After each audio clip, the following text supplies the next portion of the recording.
Le parallèle avec l'Ukraine, c'est, vous l'avez vu dans la discussion, enfin si on peut parler de discussion, entre les États-Unis et l'Ukraine, l'enjeu c'était la signature justement de ce contrat d'approvisionnement en terres rares qui était convoité notamment par Elon Musk.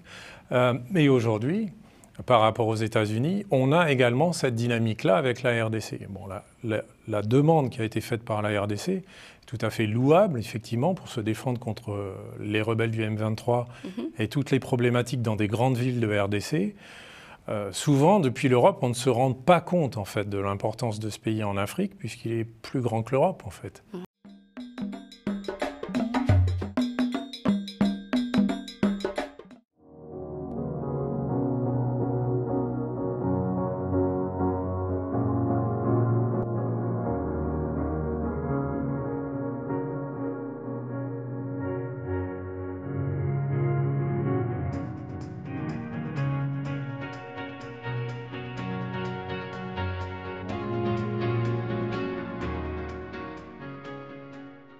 Bienvenue, je suis Carmen Févillier, merci d'être au rendez-vous. La planète a besoin de minerais et l'Afrique en regorge. Mais alors que la demande mondiale explose, une question essentielle se pose. Qui profite réellement de cette richesse ?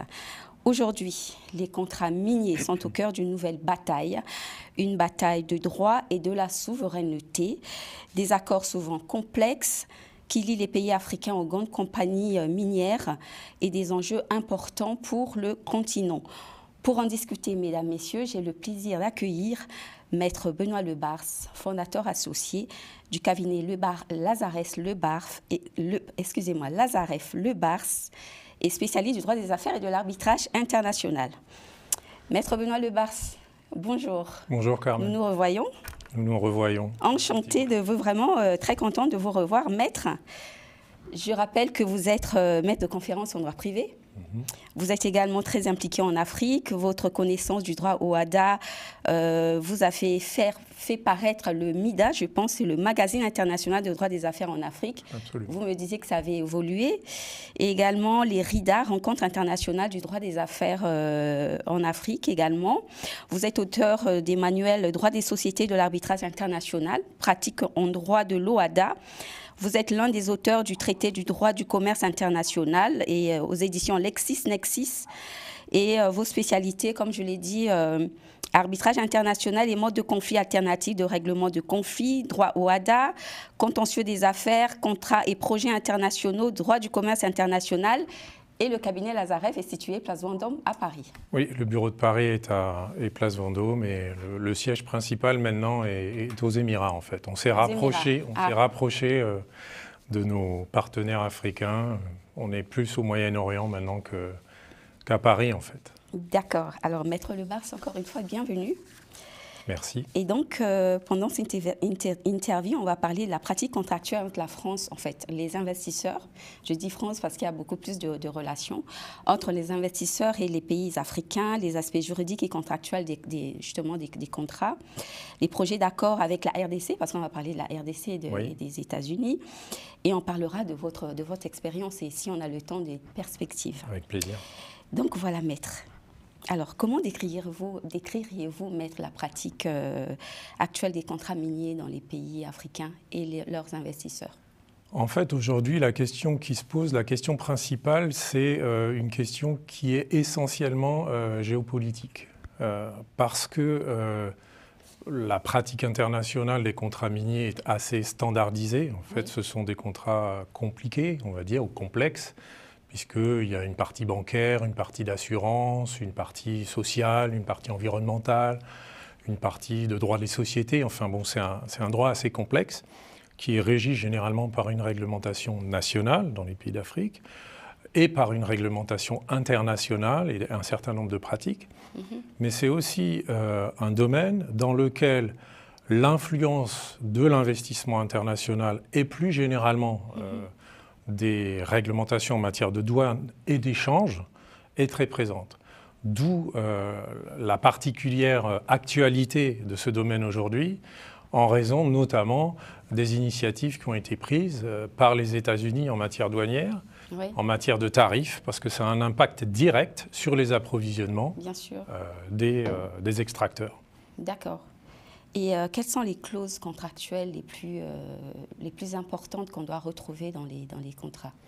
Alors les clauses les plus importantes encore aujourd'hui, liées à l'actualité, on va dire, il y en a 3, elles sont toujours les mêmes.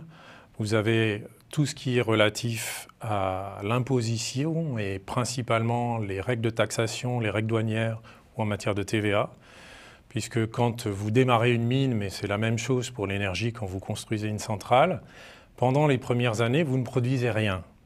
Donc vous allez importer des biens de l'étranger très souvent, et c'est donc les exemptions qui sont très importantes pendant cette phase de démarrage. Okay. Ça, c'est le premier aspect, l'aspect fiscal. Le deuxième aspect est douanier, on va dire. Le deuxième aspect, c'est la gestion de l'inconnu, on va dire. C'est ce qu'on appelle la force majeure en droit, c'est-à-dire qu'est-ce qu'on fait quand on est face à un phénomène qu'on n'avait pas prévu. Un phénomène environnemental, un phénomène politique, une situation de guerre. Comme on le voit en RDC. Voilà. Et donc, comment on réagit? Ou avec l'Ukraine d'ailleurs. Ou avec l'Ukraine. On pourra en parler si vous voulez, c'est une belle illustration. Donc ça, c'est ce qu'on appelle la clause de force majeure. Et puis après, vous avez une dernière dimension qui est la partie économique, commerciale. C'est la dimension prix. Oui. En fait, à quel prix on va vendre ce qu'on extrait. D'accord. Et ça, évidemment, c'est lié au marché international avec des clauses de calcul qui sont généralement très complexes, mais on ne va pas parler des mathématiques. Et justement, comment garantir l'équilibre justement entre les parties? C'est une question de négociation. Très souvent, aujourd'hui, les États sont assez bien accompagnés par des cabinets de conseil, les États africains. Pourtant, ils ont l'air d'être faibles. On parle aujourd'hui, historiquement. Faibles, oui, c'est ce qui est paradoxal. Les États africains sont des États, donc on considère qu'ils sont des parties fortes parce que ce sont des pays souverains.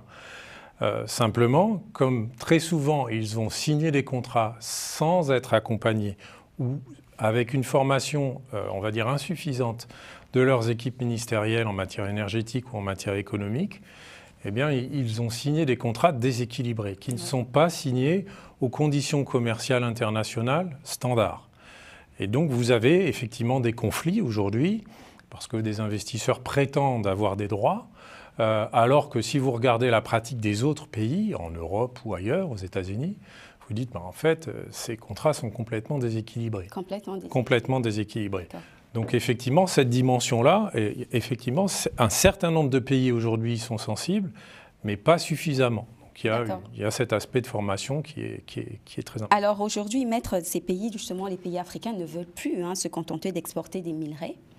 Et donc, ils veulent développer des industries de transformation en vue d'une croissance économique. Et d'ailleurs, ils sont en train de refondre intégralement leurs codes, les codes miniers, qui visent à rééquilibrer les intérêts des parties, comme vous voulez le dire. Et donc, maître, qu'en pensez-vous de ces refontes des codes miniers? La RDC, je pense, l'avait fait en 2018. Oui, la RDC l'a fait en 2018, le Sénégal juste après. Chaque pays met en place sa réglementation interne justement pour traiter, on va dire, les investisseurs étrangers sur un pied d'égalité. Oui. Et aussi souvent pour mettre en place des modes de règlement des litiges, souvent par le recours à l'arbitrage OHADA d'ailleurs, pour les pays d'Afrique de l'Ouest en tout cas. Mais si j'ose dire, c'est la première étape. Souvent, ce qu'on oublie en Afrique, c'est que le minerai et l'industrie qui va aller en parallèle, parce qu'effectivement, quand on a une mine, on a des problématiques de transport, on a des problématiques de logistique, on a des problématiques de téléphonie mobile, les infrastructures. Voilà, on a des problématiques d'éducation, d'énergie. Oui. Enfin, la mine, en fait, ça entraîne un certain nombre. Est-ce qu'on ne pourrait pas contourner cela par la fiscalité, par exemple? Non, je pense que la meilleure chose à faire, c'est de prendre conscience du fait qu'il y a des outils internationaux que les États utilisent peu en Afrique, notamment les traités bilatéraux d'investissement. Un exemple, l'Allemagne a 160 traités bilatéraux d'investissement avec les pays étrangers qui partent du principe que tout investisseur étranger sera traité comme un Allemand. Il y en a 135 en Suisse. Imaginez combien il y en a, par exemple, vous parlez de la RDC. En RDC, il y en a 7. Au Mali, il y en a 8. Au Sénégal, on en a 23. Donc, évidemment, Un investisseur étranger qui vient dans ces pays va se dire je ne serai pas traité comme je vais être traité dans mon pays d'origine. Donc il y a une sorte de déséquilibre des droits, même s'il est subjectif, même si c'est juste une perception. Donc il y a un travail réel à faire de la part des États africains par rapport à ce droit qu'on appelle droit des investissements. Oui. Où jusqu'à présent, les gouvernements ont assez peu justement investi de l'énergie pour essayer de les développer. Mais ils réforment les codes miniers, est-ce que ça va de pair? Ça ne suffit pas. Ça ne suffit pas parce que les codes miniers renvoient simplement à une réglementation interne. Généralement, il vaut mieux les combiner avec des traités bilatéraux ou des traités multilatéraux. Ça peut être au niveau sous-régional, c'est tout à fait possible, mais à condition, effectivement, de ne pas oublier qu'il existe déjà des juridictions internationales devant lesquelles les États africains ont plutôt tendance à gagner d'ailleurs. L'exemple, c'est la juridiction arbitrale de la Banque mondiale, devant laquelle les États africains remportent les 2/3 de leurs affaires. On sait assez peu. Tout le monde pense subjectivement en fait que les États africains perdent leur dossier. C'est faux statistiquement. Et tant mieux pour l'Afrique. Tant mieux pour l'Afrique, mais c'est pas su. Mais non, c'est pas su parce que c'est de la technique juridique et les gens s'y intéressent peu. Les gens ne s'y intéressent pas. Il est temps que les gens s'y intéressent. Voilà pourquoi vous êtes là, Maître Lebars. Justement, on va parler de transparence et de la gouvernance des contrats qui sont souvent critiqués, Maître. Et selon vous, quelles sont les améliorations qu'on pourrait apporter pour sécuriser juridiquement ces partenariats? En termes de transparence ? Oui. Alors la difficulté de la transparence, c'est que si vous voulez de la transparence, la condition, c'est de faire des appels d'offres. Si vous faites des appels d'offres, les conditions d'ouverture des mines sont connues de tous. Dans certains pays encore aujourd'hui, mais ce n'est pas propre à l'Afrique, ça se rencontre dans le monde entier, vous avez des pays qui vont préférer donner un avantage à un partenaire, on va dire, fiscal ou autre, ou commercial, et donc par conséquent, ils n'ont pas intérêt à la transparence, parce qu'ils ne veulent pas que ça crée un précédent. L'utilité justement des conventions sous-régionales ou des traités internationaux, c'est que ça oblige les États à traiter tout le monde de manière égale et transparente. Parce qu'après, tout est transparent. Vous devez communiquer vos contrats, vous devez faire du reporting tous les ans, enfin bon bref. Donc il faut accepter de jouer les règles du jeu en quelque sorte. Ça marche dans les deux sens. Ça marche dans les deux sens. Alors, ça marche dans les deux sens, on va parler de la RDC, Maître. Si vous voulez. Donc États-Unis, RDC, deux parties imposantes. Oui. En Afrique centrale et en Amérique. Et donc, c'est un projet d'accord qui a été suspendu, Maître, entre les deux parties. Quel est votre regard sur ce projet d'accord, Maître Lebars? Ce projet d'accord, d'après moi, il n'est pas suspendu, puisque fin mars, il se parlait encore. Donc aujourd'hui, je pense qu'il se parle encore. Il y a un parallèle à faire entre la RDC et ce qui se passe aujourd'hui en Ukraine. L'enjeu de la RDC pour les États-Unis, c'est l'accès à des ressources rares, notamment le cobalt et le lithium. De nombreuses ressources rares. C'est le premier enjeu. Le deuxième enjeu, c'est la guerre entre les États-Unis et la Chine, guerre commerciale. Parce que la Chine est présente dans pratiquement 70% des mines en RDC. D'accord. Donc il y a un double enjeu pour les États-Unis. Le parallèle avec l'Ukraine, c'est, vous l'avez vu dans la discussion, enfin si on peut parler de discussion, entre les États-Unis et l'Ukraine, l'enjeu c'était la signature justement de ce contrat d'approvisionnement en terres rares qui était convoité notamment par Elon Musk. Et aujourd'hui, par rapport aux États-Unis, on a également cette dynamique-là avec la RDC. Bon, la demande qui a été faite par la RDC est tout à fait louable, effectivement, pour se défendre contre les rebelles du M23 et toutes les problématiques dans des grandes villes de RDC. Souvent, depuis l'Europe, on ne se rend pas compte, en fait, de l'importance de ce pays en Afrique, puisqu'il est plus grand que l'Europe, en fait. Mais c'est un enjeu, effectivement, de géopolitique internationale et il est vraiment colossal, puisque c'est 70 à 90% des ressources en minerais rares qui sont en Afrique aujourd'hui et la RDC en détient pratiquement 60%. Oui. Justement, vous parliez de la Chine. Est-ce que, selon vous, ce projet de contrat pourrait être gagnant-gagnant ou ce serait en défaveur de la RDC? Et quelle différence faites-vous avec les contrats signés avec la Chine ? Alors, la difficulté par rapport à cette discussion, c'est qu'elle est seulement au niveau diplomatique. Et d'après ce que j'ai compris, l'émissaire américain est assez proche de la famille présidentielle. Oui.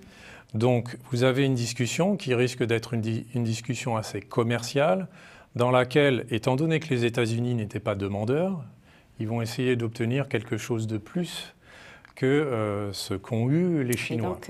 Donc on est dans une dimension qui est un peu déséquilibrée, d'autant plus que la RDC demande des armes et de la formation pour ses professionnels militaires.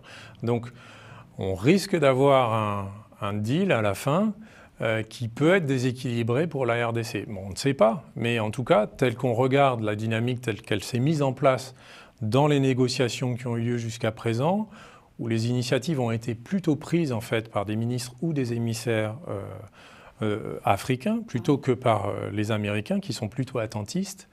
On verra. Pour l'instant, les choses ne sont pas finalisées, mais il risque d'y avoir un déséquilibre. L'autre chose, c'est que je ne suis pas certain que l'administration en place aujourd'hui aux États-Unis soit le bon interlocuteur.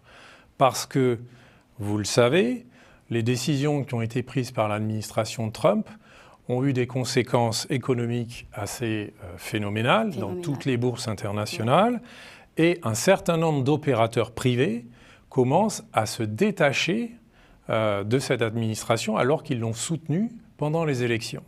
Donc, pas beaucoup de temps écoulé. Hein. Pas beaucoup de temps écoulé, mais par contre déjà des réactions. Alors ça peut changer, ça va très très vite, on est aux États-Unis, mais ceci dit, vous l'avez vu dans certaines élections locales ou dans certaines prises de parole récentes, notamment d'élus républicains, on n'est pas sûr que le président actuel et son administration, en fait, tiennent les rênes des investisseurs privés qui sont les partenaires potentiels de la RDC. Parce qu'il va falloir que les investisseurs aillent dans le pays. Évidemment, une mine, elle ne sort pas de terre toute seule.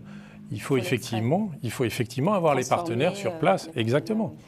Donc si vous n'avez pas un véritable contrôle sur ces opérateurs-là, vous pouvez faire toutes les promesses que vous voulez, ça ne fonctionnera pas. D'accord. Et comment les autres pays peuvent se positionner équitablement face à ce projet d'accord s'il venait à être signé?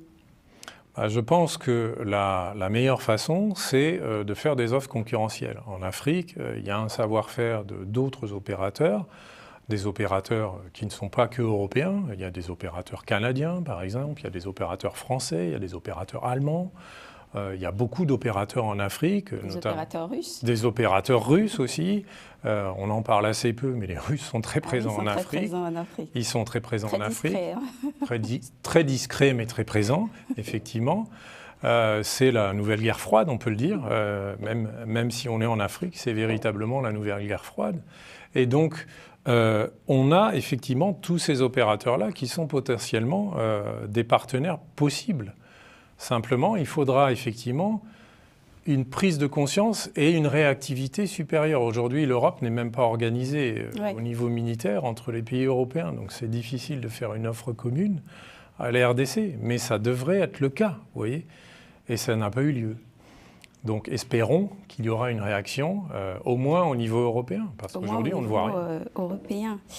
Et donc, Maître, on va parler de votre expérience. Vous êtes arbitre. Absolument. Et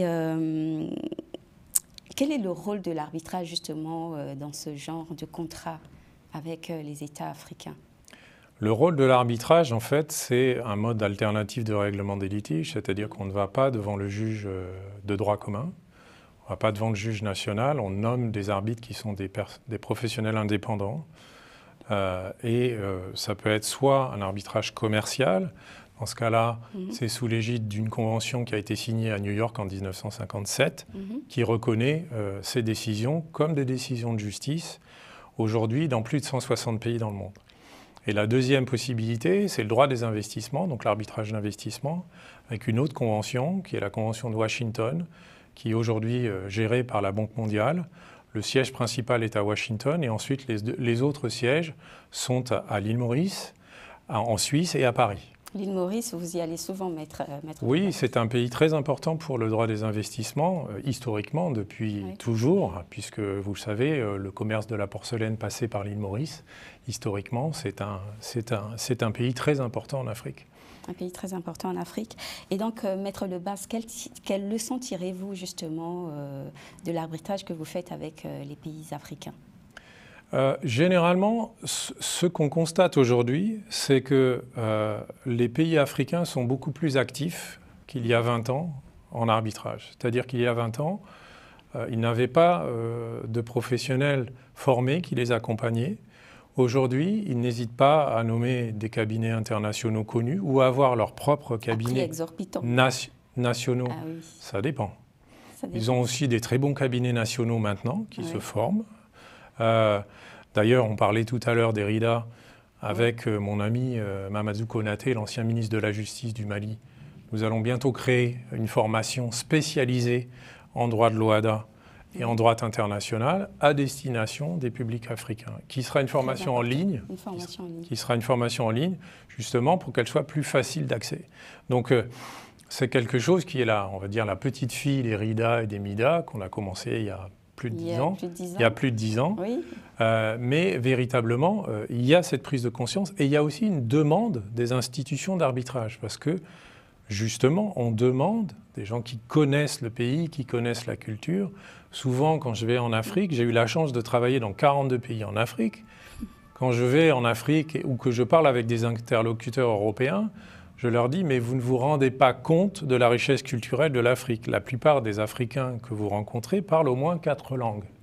Généralement, la langue de leur père, la langue de leur mère, la langue du pays et une langue internationale. Comme au Cameroun. Exactement. Comme au Cameroun, il y a les langues nationales. Absolument. Absolument. L'anglais, le français, l'allemand. Exactement. Au Sénégal, en Guinée équatoriale, enfin bref, Angola. Oui. Quels sont les points de friction que vous rencontrez, maître, avec ses partenaires dans l'élaboration des contrats miniers?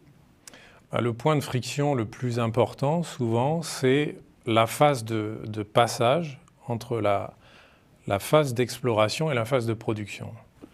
Quand on fait de l'exploration, on ne produit rien. Quand on fait de la production, on voit le résultat du travail qui a été fait. Et surtout, c'est là que ça devient rentable, c'est-à-dire ça génère des impôts, on voit les matières premières. Alors quand c'est une mine d'or, tout le monde sait ce que c'est. Quand c'est de l'uranium, c'est extrêmement sensible. Quand c'est du lithium, on comprend un peu moins ce que c'est. Quand c'est du cobalt. Mais quand c'est du cobalt, on comprend. L'argent, on comprend aussi. Donc, il y a un enjeu, on va dire, par rapport à ce qu'on est en train d'extraire. Donc, cette phase-là doit être bien gérée. Oui. Et justement, c'est une des expériences que j'ai eues au Mali. Les mines de Fekola, qui sont les deuxièmes plus grandes mines d'or d'Afrique.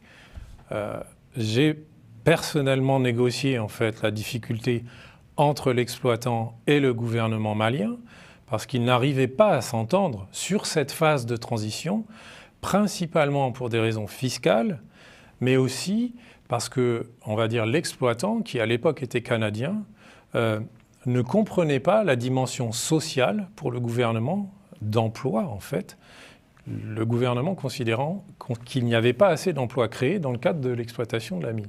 Ouais. Donc on a finalement trouvé un deal.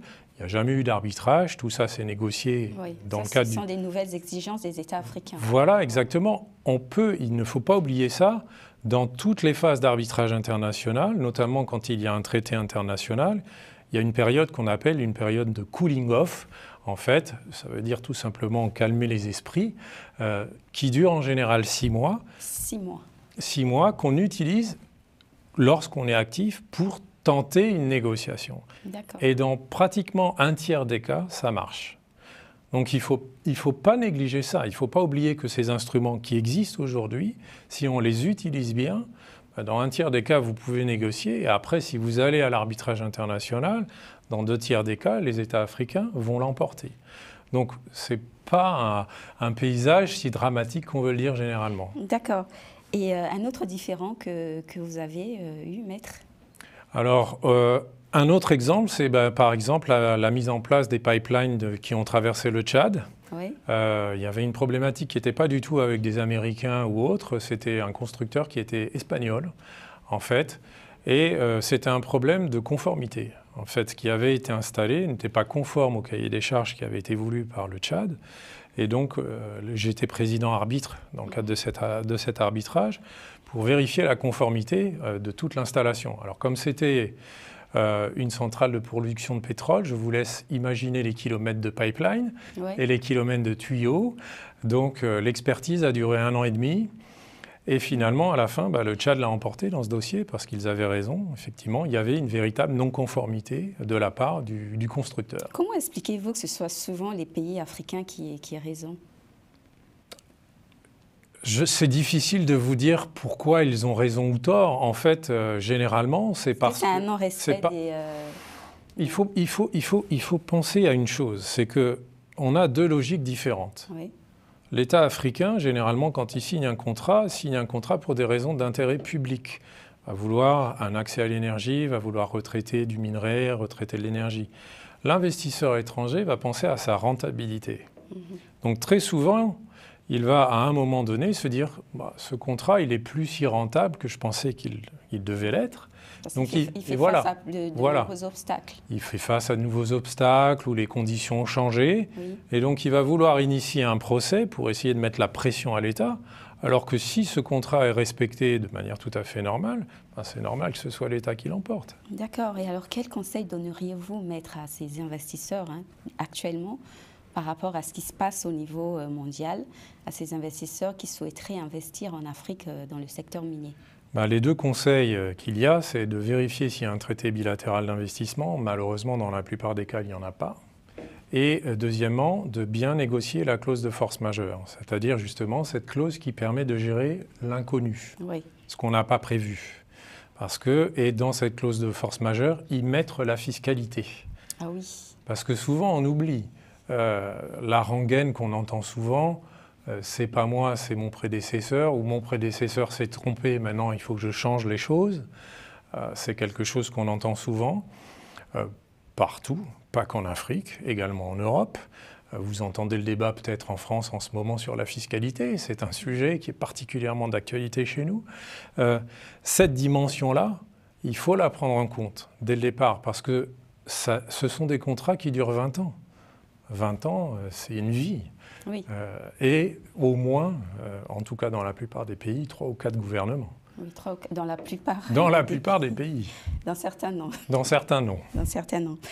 Maître Lebars, merci. Est-ce que vous auriez un dernier mot à dire, notamment aux États africains, comme vous les accompagnez? Je pense que les États africains doivent être particulièrement optimistes. Aujourd'hui, dans l'équilibre international, c'est eux qui ont quelque chose à gagner. Donc il faut qu'ils n'oublient pas qu'ils sont forts. C'est important dans les négociations qu'ils vont avoir et de également bien se faire accompagner parce que on ne va pas signer un contrat international tout seul si on ne sait pas le faire. C'est vraiment dangereux. On ne va pas signer un contrat international tout seul si on ne sait pas le faire. Exactement. Merci Maître Lebars d'être venu nous donner toutes ces informations importantes sur le partenariat, la conclusion des contrats miniers entre les États africains et leurs investisseurs. Chers téléspectateurs, merci de nous avoir suivis. Et donc, je vous souhaite une belle soirée. Je ne sais pas à quelle heure tous les pays africains nous suivent. Je pense qu'on a 1 heure de décalage. Donc, belle soirée à vous tous. Revoyez cette émission qui donne de très bonnes informations sur les contrats miniers. Et donc, à une prochaine fois et retrouvez-nous sur les réseaux sociaux. Au revoir.